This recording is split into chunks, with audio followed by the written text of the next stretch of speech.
তো বন্ধুরা সাউথের থেকে একটা খতরনাক থ্রিলার মুভি আছে, মুভিটার নাম হলো থিয়া আবার কুলাই নাদুঙ্গা। তো মুভিটা দেখে আমি কমপ্লিট করছি। তো মুভিটা কেমন হচ্ছে সেটাই আলোচনা করবো তোমাদের সাথে। তার আগে বলে দিই, তোমরা যদি মুভিটা দেখতে চাও অ্যামাজন প্রাইম ভিডিও বা ইউটিউবে যাই দেখতে পারো, সেখানেও হিন্দি ডাবিং এ অ্যাভেলেবেল আছে। এই মুভিটা দেখার জন্য তোমাদেরকে কমসে কম 2 ঘন্টা 7 মিনিটের সময় দিতে লাগবো। এটা একটা ক্রাইম থ্রিলার ফিল্ম। এই মুভির মুখ্য চরিত্রে আছে অর্জুন সার্জা, তারপর ঐশ্বরিয়া রাজের সাথে বহুত ভালো ভালো অ্যাক্টর কিন্তু এই মুভিতে কাজ করছে। তো এই মুভির কাহিনীর কথা যদি বলি, মুভির স্টার্টিং এ দেখায় যে নামের একটা রাইটারকে রাস্তার মাঝখানে কেউ মার্ডার করে থিয়া যায়। তারপর একটা পুলিশ অফিসার আসে, নাম হলো মগধাপতি, সেই কেসটাকে ইনভেস্টিগেশন করে। তো মগধাপতি একটা সাতির পুলিশ অফিসার, সে যে কোনো কেস চুটকিতে সলভ করে দেয়।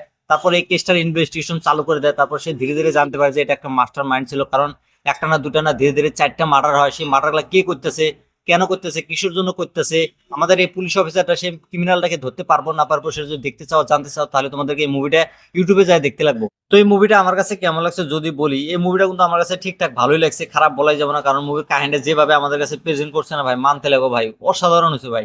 হ্যাঁ, এরকম কাহিনী আমি এর আগে অনেক মুভিতেই দেখছি, সে কারণে আমার কাছে অত একটা খাস লাগে নাই।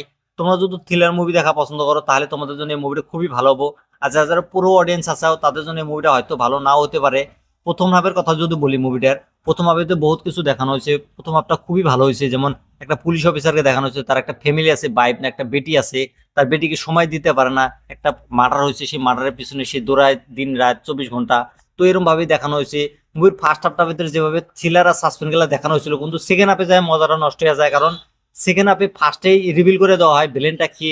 তো সে কারণে সাসপেন্সটা চলে যায়, কিন্তু থ্রিলার আর সাসপেন্স ভালোভাবেই দেখানো হয়েছে। আর লাস্টে যে ক্লাইম্যাক্সে টুইস্ট টান দেখানো হয়েছে, সেগুলো কিন্তু খুব ভালোভাবেই দেখানো হয়েছে।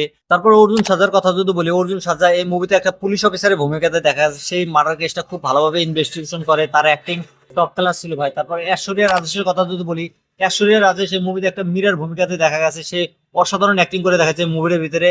আর মুভির ব্যাকগ্রাউন্ড মিউজিকের কথা যদি বলি ভাই, ব্যাকগ্রাউন্ড মিউজিক ভাই টপ ক্লাস ছিল ভাই। যখন যখন অর্জুন স্ক্রিনে আসে না ভাই, ব্যাকগ্রাউন্ড যে মিউজিক গুলো পাচ্ছে না ভাই, অসাধারণ ভাই।